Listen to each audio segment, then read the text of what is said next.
Hello everyone, welcome to MQuest.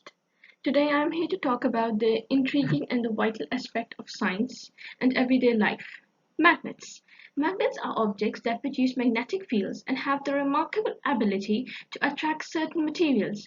Understanding magnets involves exploring their types, properties, and how they interact with different materials. So let's dive into the fascinating world of magnets. First, let's understand the two main types of magnets. Magnets come in temporary magnet and permanent magnet. A temporary magnet is a material that only acts like a magnet, while another magnet or electrical current is affecting it. Once that influence is removed, it stops pulling. In simpler words, a temporary magnet is an object that becomes magnetic only when it is close in contact with a magnetic field. It gains magnetism temporarily and often loses it once external magnetic influence is removed. An example is an iron nail temporarily attracted to a magnet becomes a temporary magnet when in contact with it, but loses its magnetism once the magnet has been taken away.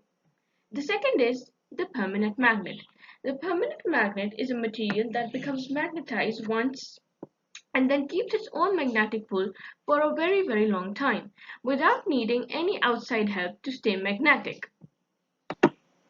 In easier words, a permanent magnet is an object that retains the magnetic properties for over a long period without needing any external forces. It is magnetized once and continues to exert a magnetic force indefinitely unless physically broken or demagnetized. Let me show you some examples of temporary and permanent magnets. We all see fridge magnets every day in our lives. These are permanent magnets. A compass used by explorers or travelers is also a permanent magnet. A magnet used by induced current is a temporary magnet. Now, let's compare these two types of magnets to understand their differences more clearly. The board magnet, also known as the temporary magnet, turns magnetic near a real magnet by bringing a magnet close to a soft iron or a steel object. It gains magnetism temporarily, loses it when an external force is removed. It is usually made up of iron or steel. It is used in electromagnets, doorbells, and cranes for heavy lifting metals. It can be switched on and off easily. Keeps magnetic properties only as long as the external magnetic field is present. The forever magnet is also known as the permanent magnet. Magnetized once, it retains it for years. Always retains its magnetic strength unless broken away or demagnetized. Made of steel or special magnet like cobalt or nickel. Used in compasses, refrigerator magnets, electrical motors, or speakers. Always ready, no switch needed. Maintains magnetic properties for years. Remember, borrowed magnets need help. Forever magnets don't. In summary, temporary magnets are easy to magnetize and demagnetize, making them ideal for applications requiring quick, reversible magnetism. Permanent magnets, on the other hand, are always ready to attract materials and are used where constant magnetic field is necessary, like speakers. Now, let's explore what materials are attracted by magnets. Magnets attract two main types of material. Magnetic materials, such as iron, steel, nickel, cobalt. All these are metals.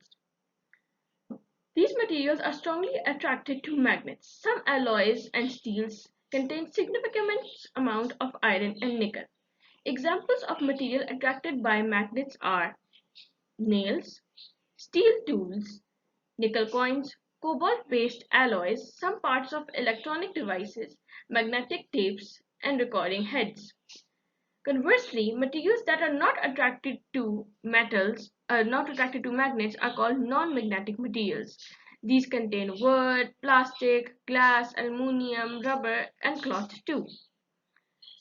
Some examples are toys, bottles, jars, soda cans, foils, toy blocks, furniture, etc.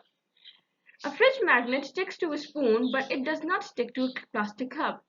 Do this experiment right now. It's safe for children. Moving on next, these are some of the live versions of magnetic materials, such as iron fillings, nails, keys. Non-magnetic materials include wood, plastic cups, and rubber bands.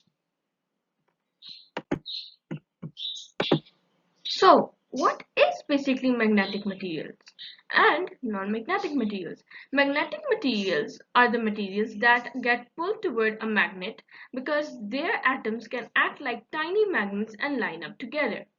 Non-magnetic materials are the materials that a magnet cannot pull because their atoms can line up to act like tiny magnets. In plain words, magnetic materials have tiny magnetic regions called domains inside them. These domains are like tiny magnets with their own north and south poles. When these domains align, the entire piece becomes magnetic. Non-magnetic materials lack these domains or have their domains randomly orientating, cancelling out each other's magnetic field. Now, let's understand what basically happens inside the magnetic field. Okay, we have three different objects right here. A plain iron, near a magnet, and wood. Okay, in a plain iron object, the tiny magnetic domains are aligned randomly, like atoms. They're moving around. They're not aligned. They're not in a sequence.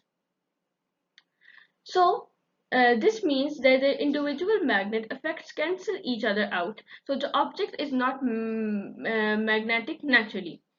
Near a strong magnet, the external magnetic fields cause these tiny domains in the iron to twist and align in the same direction. They are all uniform right now.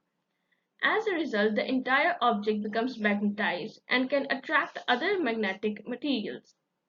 In wood or plastic or any non-magnetic material, these materials do not have tiny magnetic domains. They are simply non-magnetic, so they are unaffected by a magnetic field. Heating a magnet too much can jumble its atoms and make it lose its magnetism. In conclusion, magnets work through the alignment of tiny magnetic regions inside certain materials. When these regions align, the material becomes magnetic and it can attract and repel other magnetic objects. To what we learned today, there are permanent and temporary magnets, each with unique properties and uses. Magnets can attract magnetic materials like iron, nickel, cobalt, while non-magnetic materials remain unaffected. The internal behavior of materials depends on the presence and the alignment of the tiny magnetic regions called domains. Understanding these properties not only help us appreciate the science behind the magnets but also enables us to innovate and to use them in countless applications, from electrical motors and generators to everyday household items. Thank you.